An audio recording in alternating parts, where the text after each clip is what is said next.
Now, India is pushing back against criticism over its emerging trade deal framework with the US, making it clear that energy security and farmer interests are non-negotiable.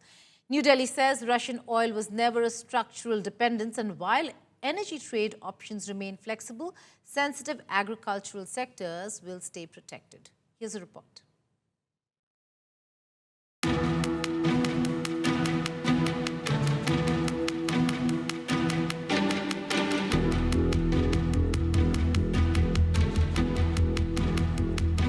With the framework agreement for a trade deal with the United States of America done, government officials are pushing back firmly on criticism in some quarters, making it clear that India's energy security and farmer interests are completely non-negotiable.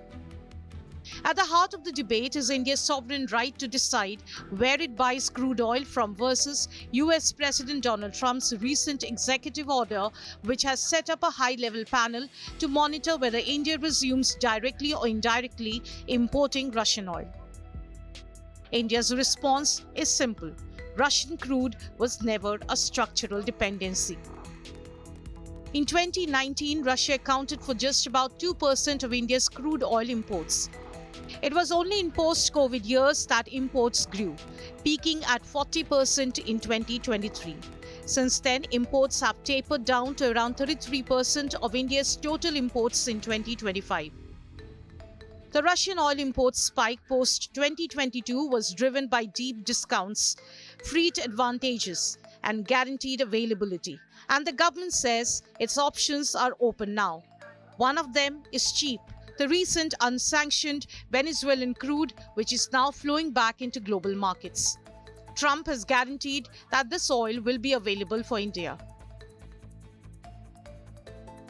Officials underline that India's crude oil refiners are commercially agile, capable of switching sources without disrupting supply or prices at home. Monthly data already shows the shift. At the same time, India is signaling openness to trade in energy with the United States, but on market terms. Our estimate is that in the next 5 years, we will need to import about $2 trillion of energy products, that's crude oil, LPG, LNG, precious metals, ICT products used in AI, in quantum computing, the semiconductors, the chips of NVIDIA, for example.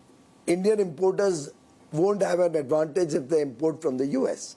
Aircraft alone, aeroplanes, spare parts and engines of aircraft alone, we will require anywhere between $80 and $90 billion in the next 5 years, could even cross $100 billion. Now, in that situation, my approach is very simple. For these set of products which I have to buy in any case, the more the merrier. I would like there to be a competition amongst suppliers in the world so that India gets the best deal. And that is good for Indian consumers, that's good for the Indian economy. There's also been much ado about allowing US products into India's politically and economically sensitive agriculture sector in the trade deal as well. But the government insists it has drawn a clear red line. Sensitive agricultural sectors, the government says, are not open to unrestricted US imports. Wherever tariffs have been reduced or eliminated, safeguards remain, including physical quotas and even minimum import prices. California almonds, already imported into India, have price thresholds to protect domestic growers. Washington apples are already allowed, but now have seasonal and volume limits. Distillers' dried grains, or DDG, used as animal feed, is subject to a quantitative cap of 5 lakh tons, around 10% of total domestic production.